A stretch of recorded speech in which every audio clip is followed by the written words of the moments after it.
warahmatullahi wabarakatuh. Apa kabar? Kembali berjumpa dengan saya Rusman Arif dari Forum News Network. Calon Presiden nomor 1 Anies Baswedan mengajak para pendukungnya terus mengawal penghitungan suara di KPU karena proses penghitungan suaranya itu belum selesai.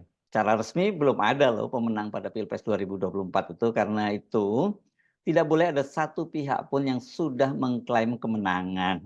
Apalagi kemudian mau bagi-bagi kekuasaan dengan merangkul kelompok oposisi. Bersama dengan itu, Anies mengajak para pendukungnya untuk menghormati hasil pemilu selama itu dilakukan dengan cara yang terhormat dan tidak dengan cara yang curang. Karena itu Anies dengan tegas menolak bila ditawari bergabung masuk dalam kabinet Prabowo. Dengan belum adanya keputusan siapa yang jadi pemenang, Anies itu justru merasa heran ketika Gibran Rakabuming, ini calon wakil presidennya Prabowo, itu menyatakan ingin sowan dan bertemu dengan dia. Statusnya apa ini ya Gibran ini kalau ingin bertemu dengan paslon 01 gitu ya. Seperti ditanyakan juga oleh tim Amin karena dia memang dia masih sama-sama statusnya sebagai kontestan pada Pilpres 2024 ini. Seruan kepada pendukungnya itu serta pernyataan sikap dari Anies disampaikan melalui channel resmi Anies Baswedan di channel YouTube. Assalamualaikum warahmatullahi wabarakatuh. Teman-teman semua, kita sudah melewati pemilu 2024 dengan segala harapan yang terkandung di dalamnya. Selama 1,5 tahun kita menjalankan gerakan perubahan dengan semangat yang membara, menerobos segala macam tantangan, menghadapi lawan dengan kekuatan yang amat besar. Sungguh satu capaian yang luar biasa bahwa kita telah sampai pada titik ini. Dan kita semua bangga, saya bangga dan saya rasa semua yang terlibat juga bangga. Namun perjuangan kita belum selesai. Terlepas dari segala kebaikan pemilu dan kerja keras semua pihak yang terlibat dalamnya, ada begitu banyak kekurangan yang dirasakan secara terang benderang. Maka demi perbaikan pemilu dan penguatan demokrasi, maka saya menyerukan, 1, terus kawal suara dengan semangat tinggi. Dokumentasikan semua kekurangan yang ada, keanehan, ketidaknormalan, catat, foto, dan kirimkan ke tim hukum nasional. Keterangannya akan ditulis di video ini, nanti alamatnya.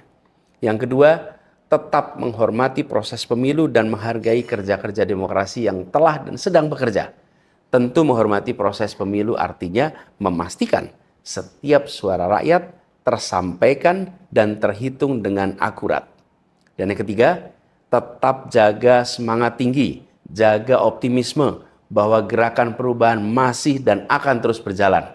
Dan yakin bahwa insya Allah akan mencapai tujuan panjangnya. Saya pernah sampaikan bahwa optimisme itu harus terus dihidup-hidupkan. Anies juga menegaskan kepada para pendukungnya, nah ini yang saya kira sangat penting dan ditunggu-tunggu muncul dari ucapan Anies adalah bahwa dia tidak akan bergeser sedikit pun dari jalan perubahan.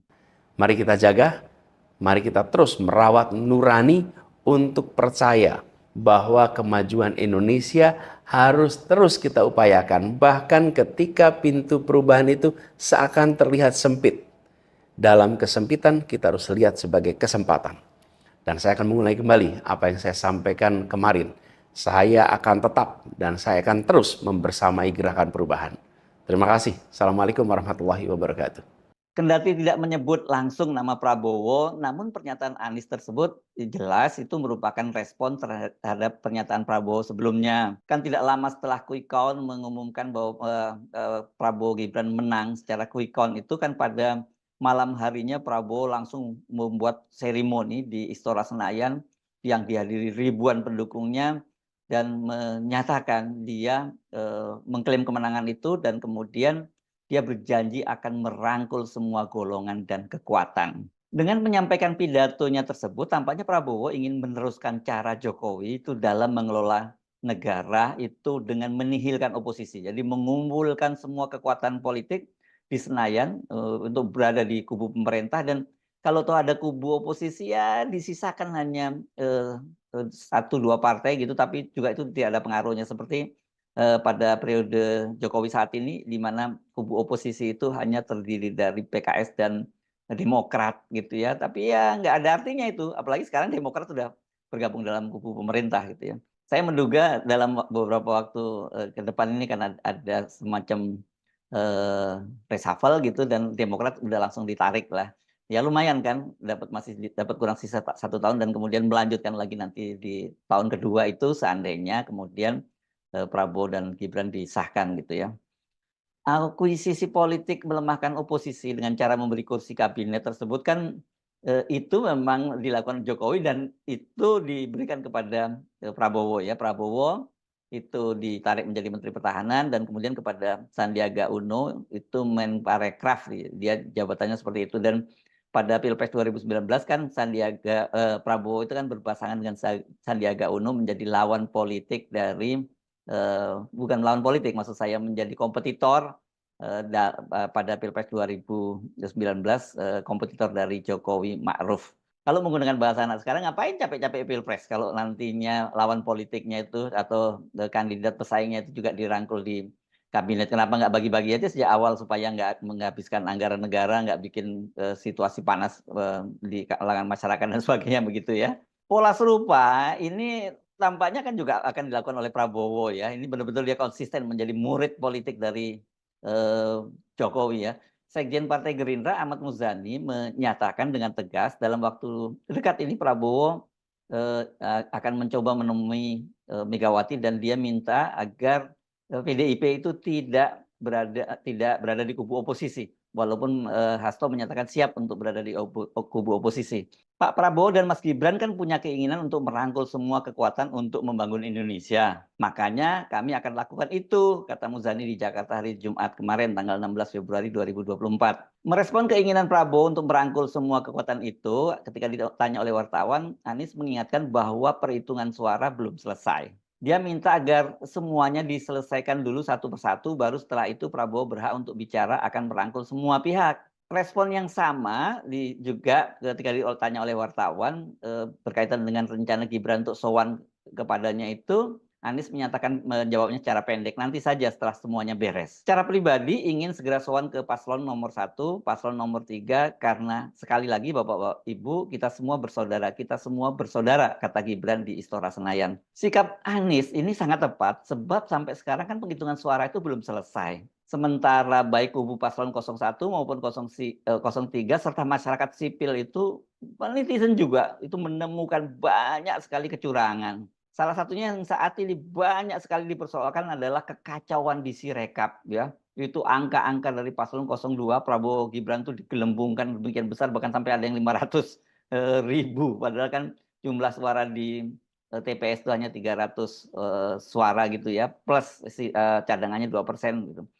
Dari temuan koalisi masyarakat sipil dan netizen, penggelembungan suara untuk paslon 02 itu memang sangat tinggi, bahkan sangat tidak masuk akal. Ahli hukum tata negara ini Ferry Amsari, yang belakangan ini dia lebih dikenal sebagai bintang film dari film dokumenter Dirty Vote itu, mengaku dari temuannya dia menemukan fakta penggelembungan suara dari paslon 02 ini sampai 80%. Ada pernyataan dari Ketua Bawaslu bahwa telah terjadi di 2.413 TPS proses pemilihan ganda yang konsekuensinya harusnya adalah pemungutan suara ulang. Kalau kemudian kita kalikan dengan batasan maksimum per TPS 300 pemilih, maka setidak-tidaknya itu akan terjadi 800.000 suara yang perlu kembali dihitung, gitu ya, kalau terjadi PSU.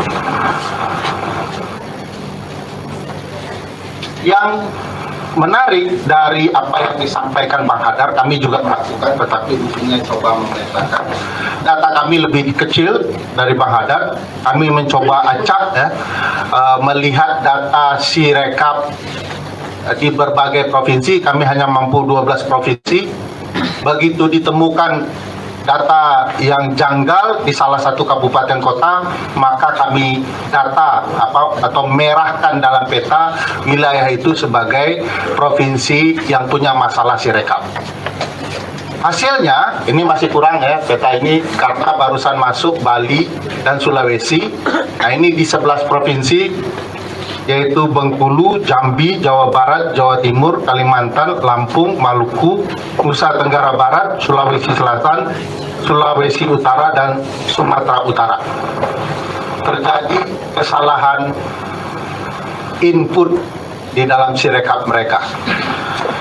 Ada dua pola yang menarik. Bukan tidak ada capres yang lain, tapi yang kami temukan satu pola penggelembungan suara didominasi kepada paslon 02. Kalau mau di persentase terdapat penggelembungan untuk 02 80%. Soal ini juga dibenarkan oleh Bawaslu. Dari hasil